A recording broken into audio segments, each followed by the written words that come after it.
Hello, I'm Joseph Dillard. Welcome to the Integral Deep Listening video curricula. In this video, I want to discuss with you the relevance of assertiveness to integral deep listening in a number of different areas. First, an inability to be assertive means that you don't get your needs met. That's not good. Secondly, an inability to be assertive means that you don't get the needs of others met. That's going to create problems. Third, it means that you get taken advantage of and controlled by others if you are passive and not assertive. Who wants that? Fourth, it means that you invite needless conflict and alienation if you attempt to control, abuse, or disrespect the perspectives of others.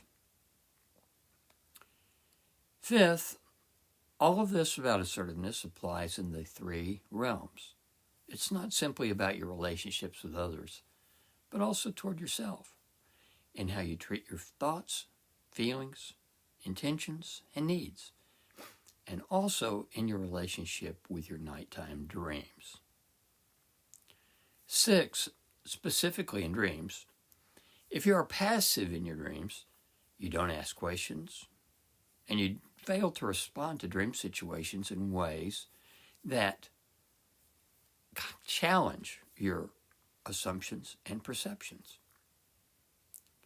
7th, if you are aggressive in your dreams, you are disrespecting the aspects of yourself that this or that character in the dream represents. Is that wise? 8th, without assertiveness, you will oscillate between passivity and aggression in your relationships and in your efforts to achieve your own goals. 9th, passivity and aggression are the roles of the victim and the persecutor in the drama triangle. If you don't learn to be assertive, you will attempt to rescue yourself and others, keeping yourself stuck in the drama triangle. Learning to become assertive means moving beyond your comfort zone. When you do so, you will experience yourself as being aggressive, because assertiveness is experienced as a midpoint between passivity and aggression. If you haven't experienced yourself as assertive, any behavior that is less passive is likely to be experienced as aggressive. This problem is compounded by the fact that people who are aggressive rarely perceive themselves as such. They see themselves as misunderstood good guys, just doing their job, providing profits for stockbrokers, protecting their buddies, making the world safe for democracy.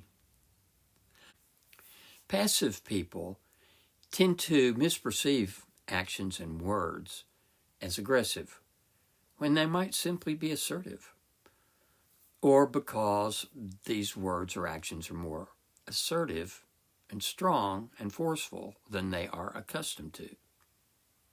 Aggressive people, on the other hand, misperceive themselves as assertive when they aren't. They're aggressive. They are in denial about this, and when they can no longer maintain their denial, then self-hatred can set in, because one's aggression can no longer be rationalized away.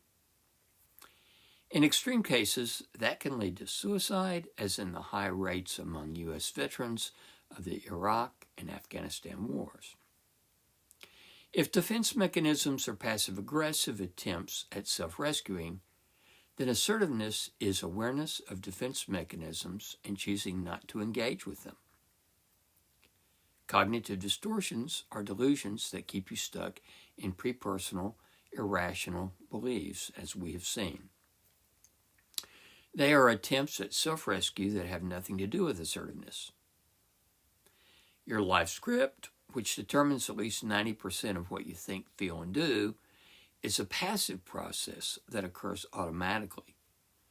Without your having to consciously choose it or reflectively question its assumptions, it acts in order to control your choices and your behavior.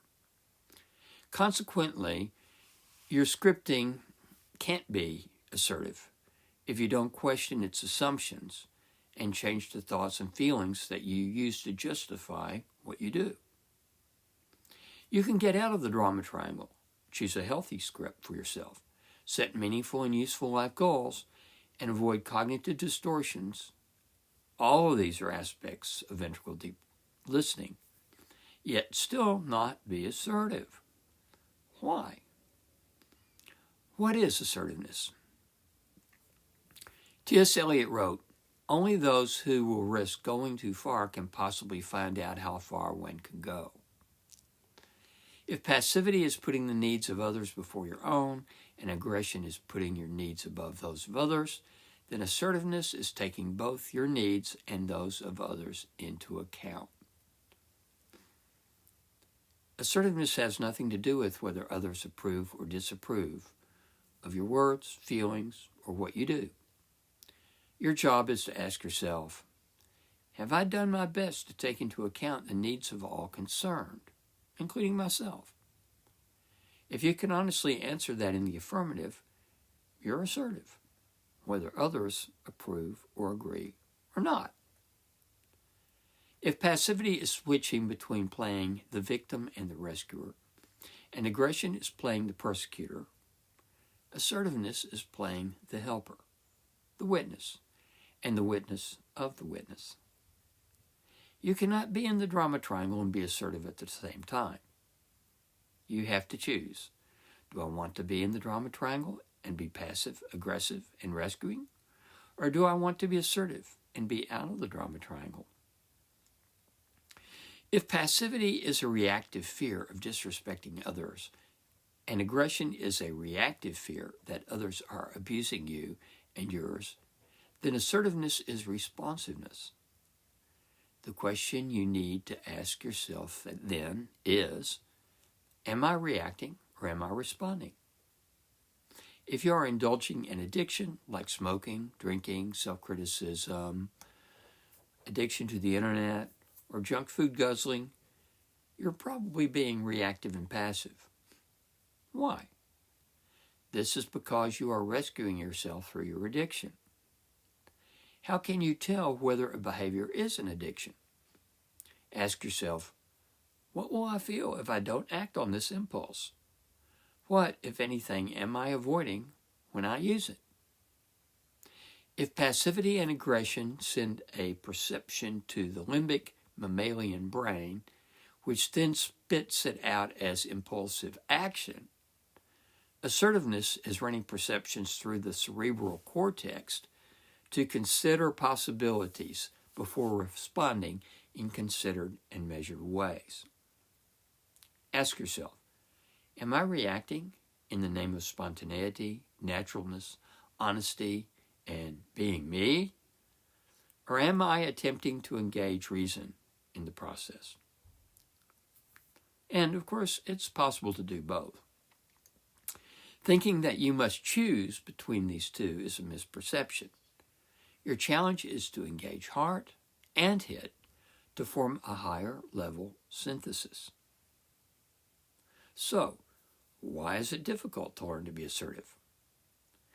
When you're not used to being confident, assertiveness feels like arrogance. When you're not used to being passive, assertiveness feels like aggression. When you're not used to getting your needs met, prioritizing your needs feels selfish. Your comfort zone is not a good benchmark of assertiveness. Clearly, if you aren't assertive, you aren't awake. You're asleep, dreaming, and sleepwalking your way through your life. Being assertive is important, but difficult. For one thing, it doesn't generalize well. If you learn to be assertive about asking for your money back at the cash register, it doesn't follow that you will necessarily be assertive with your thoughts, mental images, and feelings at other times, such as when you meditate. In addition, you think you know your own motivations when you don't.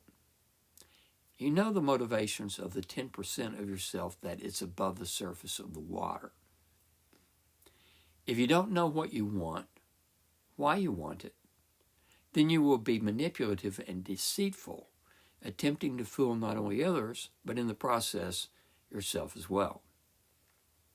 For example, many people seek purification on the assumption that being pure is spiritual.